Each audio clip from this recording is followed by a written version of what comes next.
solamente cuidado. ¿Sabes una cosa? Es tiempo de que salgas con gente tramposa, que ha sido tan famosa y no nos deja vivir. ¿Sabes una cosa? Nos estamos ahogando y estamos impotentes, no sabe que la gente qué camino tomar. ¿Sabes una cosa?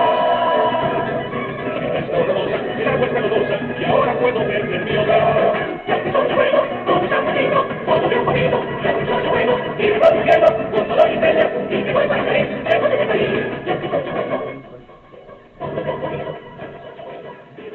Bueno, pues ya estamos aquí listos nuevamente para el programa Análisis Semanal. Está conmigo Ramsés. Buenas noches. Soy yo, Vladimir. Esta noche no está Luis, pero pues le damos la bienvenida en su nombre también. Aquí al público que tenemos en el estudio.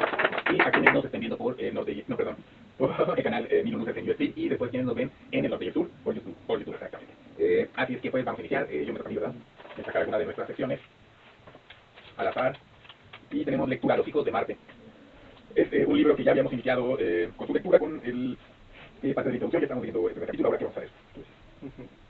No, pues bueno, es que nos podemos ir al capítulo 2 o seguir ahí, porque todavía había unos subtítulos, ¿no? En el capítulo 1, que pues nada, como 3 páginas, ¿no? Entonces, vamos a ver. El olor del miedo, ¿no? Aquí, vamos a ver el olor del miedo, vamos a leer el olor del miedo del capítulo 1. Del capítulo 1, continuamos con la lectura del capítulo 1 en Los hijos de Marte, ¿verdad? Pues no recuerdo, creo que decía algo, pero bueno, vamos aquí. El miedo se vive en el cuerpo. Bueno, el miedo se vive en el cuerpo. Se significa físicamente más que otras emociones y la respuesta fisiológica. No, pero sí creo que habíamos llegado hasta esa parte, ¿no? Entonces, pues, vamos, ya, entonces. Vale, sí, ya habíamos leído sobre las reacciones fisiológicas del miedo. Así es. Y ahora vamos con el capítulo 2. Bueno, no, está bien, pero este apartado se llama, bueno, los temores compartidos, miedos modernos. Vale, vamos con los miedos modernos, a ver, el temor a quedarnos sin Twitter, sin señal de internet. Igual que encontramos en la raíz común de los hombres miedos universales que no varían con el paso del tiempo, existen otros temores exclusivos de cada época concreta. En estos tiempos nos acechan temores específicos que el hombre jamás concibió siglos atrás, miedos propios de la cultura que nos ha engendrado y que son una consecuencia de las elecciones que hemos hecho.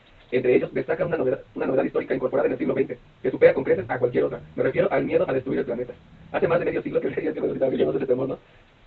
Hace más de medio siglo que el ser humano se supo capaz de acabar con el mundo, primero como consecuencia del posible holocausto nuclear y después como resultado del repertorio de catástrofes ecológicas inducidas que amenazan con la destrucción definitiva, aunque a lo largo de la historia se plasmó un sentimiento semejante en la idea de juicio final, mientras este dependía solo de la voluntad divina. La destrucción de la Tierra es ahora una prerrogativa humana.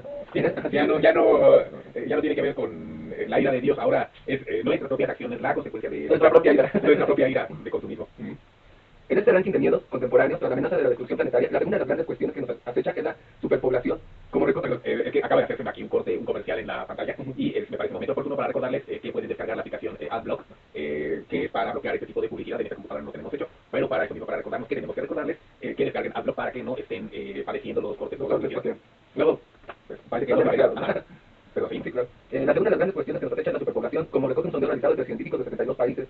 Cada segundo nacen 4 personas en el mundo y dado que en ese mismo intervalo mueren 1.6 personas, cada segundo que pasa la Tierra tiene 2.4 nuevos habitantes. Cada segundo 4 personas. Cada segundo nacen 4 personas y mueren 1.6. Entonces quedan 2.4. Ajá, a ver, 4 por segundo, por segundo. Un segundo. Y mueren 1.6 personas. 1.6 por. Entonces ya le restamos los que mueren y sigue saliendo sobre. Que es 2.4, ¿no? El restante 2.4 de personas. Así es. Cada segundo, o sea que se van añadiendo cada segundo, ya después de descontar las muertes, el método y la sobrepoblación es un tema moderno. La ONU calcula que la población mundial ha alcanzado los 6.300 millones, bueno, en ese tiempo en el que se escribió este ensayo, o bueno, este libro, porque ahora ya son 7.000, ¿no? Más o menos creo, ¿no? Casi ya ves. Aumentando a un ritmo de 77 millones de personas cada año, y mientras que en 1970 no llegábamos a los 4.000, se estima que para 2050 el mundo tendrá 9.300 millones de habitantes. A la irresponsabilidad en el consumismo y la desigualdad en el reparto se suma el vertiginoso ritmo de crecimiento de la población del planeta. Estas cifras golpean en nuestra conciencia hasta generar un fondo de angustia que entre los habitantes de las zonas de mayor crecimiento se podría convertir en un terror fundado. Otros temores, sí, o sea, ¿no? Porque como ves en las zonas, aquí en las ciudades, ¿no? Donde hay mucha concentración y los alrededores, y que empiezas a ver que en el caso de la Ciudad de México, que tenemos varias montañas, ¿no? Alrededor, o sea, se empiezan a poblar así, ¿no? O sea, y de forma, así es, ¿no? De que, y uno da cuenta que, pues sí, va creciendo la población, va aumentando, ¿no? Y por ejemplo, que pueden llegar a un grado de sobrepoblación como el de Bangladesh, lo que ya nos hemos aquí detenido a hablar del caso de Bangladesh, que es más de la población total de México, en un territorio como del tamaño de Jalisco. Así es, para todos los mexicanos, los más de 120 millones de mexicanos viviendo en Jalisco. O sea, eso sería un infierno, y es lo que vive la gente en Bangladesh, ¿no? Claro, o sea... Toda la penuria que vivimos como ciudadanos en este país, agravada, pero sí, no, pues sería exponencial. Otros temores característicos de estos tiempos, de hiperconexión, materialismo y glorificación de la juventud, los encontramos en el miedo a la soledad, a la depresión y a la decadencia física. El miedo a la soledad se intenta compensar con un mayor desarrollo de las tecnologías de comunicación y la industria del entretenimiento, con el ocio en forma de espectáculos, con viajes, evasión y con todo el espectro de narcóticos. Está muy bueno, que es evasión, no sé lo que posteas en el Facebook. El miedo a la depresión articula nuestra educación y nuestra desposesión, el miedo a la desposesión articula impulsa nuestra educación y nuestra vida laboral hasta no dejarnos pensar muchas veces en nada que no esté relacionado con el dinero. El miedo a la decrepitud nos instala en esa vorágine de moda dieta cosmética que nunca satisface, pero que tan rentable resulta al mercado. Lo que revelan las encuestas realizadas sobre el total de la población resulta, sin embargo, curioso. Entre los objetos del miedo cotidiano más populares entre los españoles, las encuestas sitúan este orden: el miedo a las serpientes, que dicen padecer un 40% de los ciudadanos. Un dato curioso entre una población que rara vez se topa con estos animales. O sea, es que digo, ahí, eso es una locura, ¿no? O sea, porque esos miedos ya son bien infundados por los medios, ¿no? Por lo que consumen de... No, me da mucho, desde la Biblia, o sea, desde la rastrera serpiente que seduce a Eva, ¿no? Para que ella se eduque sobre Adán. No sé, a lo mejor por aquí va a salir también, ¿no?, las arañas, porque digo, bueno, las arañas sí están en todas partes, por ejemplo, bueno, a lo mejor sí te puede dar, ¿no? Esa sí la comúnmente, pero sí, animales con los que no te topas. Pues sí, o sea, digo, a lo mejor, sí, como lo vas a tener miedo, no sé, sí, animales que sabes que no te vas a topar, pero bueno, ok, orden. La claustrofobia, 27%, las alturas, 23%, los ratones, 22%, las arañas y los insectos en general, 21%, volar en avión, 17%, las multitudes, 16%, los truenos y relámpagos, 15%, conducir un coche, 15%, estar solo por la noche en casa, 13%, los perros, 7% y los gatos, 5%. Este es del Centro de Investigación. Sí, el 7% de los perros, ¿eh? Bueno, pero por ejemplo, aquí en la Ciudad de México hay muchos perros callejeros, ¿no? Entonces, Me puede haber parecido unos cuantos ataques, pues sí. bueno, no son Tan infundados mis miedos. Otros miedos frecuentes y atemporales, pero que incluyen conceptos abstractos, son los miedos nocturnos: el miedo a la separación, el miedo al fracaso, el miedo al futuro, el miedo a la autoridad, el miedo a ser perseguido o el miedo a la locura. En cuanto a miedos de carácter social, en febrero de 2003... Perdón, es que el miedo a ser perseguido en este México en el que estamos viviendo prácticamente no es paranoide. Tampoco es una paranoia, o sea, ya el disentir, demostrar abiertamente, por ejemplo, tu filiación hacia el anarquismo de la Ciudad de México, es razón para ser perseguido. La policía te persigue en el centro de la Ciudad de México. Haya manifestaciones o no haya manifestaciones. Sí. O sea, y así van a ir creciendo los grupos. Y siempre, según el Centro de Investigaciones Sociológicas, el paro era uno de los tres asuntos que más preocupaba a la población: 73.9, seguido del terrorismo con 47.9 y la guerra de Irak, que se fraguaba en aquellos días, 27.5%. Al año siguiente, y tras los ataques del 11M, el terrorismo alcanzó el paro en este ranking de miedos colectivos, aunque la respuesta de las encuestas depende en gran medida de cómo se formule la pregunta. No, bueno, si nosotros aquí vamos a ver encuestas que se hacen también aquí en el país, que son más que tendenciosas, o sea, que obligan casi a dilo, ¿no? Sí. Si se trata de elegir respuestas entre un listado que se ofrece o de contestar espontáneamente, un resultado que al menos a mí me parece sorprendente es que se extrae de un sondeo reciente a ciudadanos norteamericanos. En él se concluye que, lejos de centrarse en los temas que los experimentos identifican como prioritarios, los miedos inmediatos y cotidianos se tienen más presentes que las grandes cuestiones filosóficas, por trascendentales que estas puedan resultar. Este estudio afirma que los americanos tienen miedo por encima de todo a hablar en público, mientras que el miedo a la muerte ocupa el séptimo lugar de esta lista. Este miedo a hablar frente a una audiencia es un indicador directo de lo mucho que asusta la posibilidad de rechazo y del bloqueo que nos produce el hecho de sentirnos observados.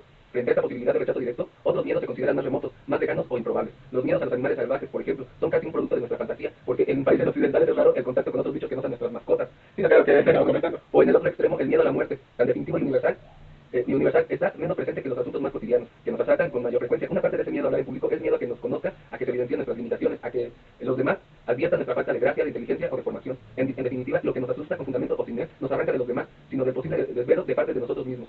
Así resulta que en la denominada era de la comunicación, lo que nos da más miedo es comunicarnos con otras personas. No es casualidad que la llamada fobia social ocupe, según la literatura psiquiátrica, el tercer puesto entre los desórdenes mentales más frecuentes en Estados Unidos, tras la depresión y la adicción. Estos estudios recogen que hasta un 13% de la población lo padecerá en algún momento de su vida, a pesar de tratarse de un desorden que no siempre se diagnostica. ¿Qué tal la adicción, no? Ajá, sí, exactamente, la fobia social. La fobia social. ¿Qué tal? No se diagnostica, ¿no? Pero bueno, se nos terminó el tiempo con esta lectura. Vamos a tener que pasar a la siguiente sección al azar. Tema. Bueno, pues vamos con el tema. De tema internacional tenemos el rey dimite. Tenemos a España nuevamente en una coyuntura histórica que trasciende en esta ocasión igualmente a la misma España, ¿no? Puede abrir la puerta a otras divisiones, a que otros pueblos analicen qué pasa con su sistema de gobierno, ¿no? El rey Juan Carlos dimite en aras por el bien del pueblo español, dice él. Yo, parafraseando, lo decía, no sé si por el miedo al pueblo español, no sé si por el bien al pueblo español o por el miedo al pueblo español. Yo pienso que es por el miedo, la verdad. Sí, o sea, porque bueno, hablando de su imagen como monarca o como, sí, o sea, como un personaje importante en la vida de España, pues ya tenía una imagen ya muy maltrecha, ¿no? Realmente, o sea, sí, o sea, pero tonterías, ¿no? Pero no solo él, o sea, sino la infanta, por ejemplo, a la reina Sofía, que ya ni siquiera vive con él, tiene años que no vive con él por sus infidelidades, se rumora que por sus infidelidades ella ya decidió vivir en Inglaterra.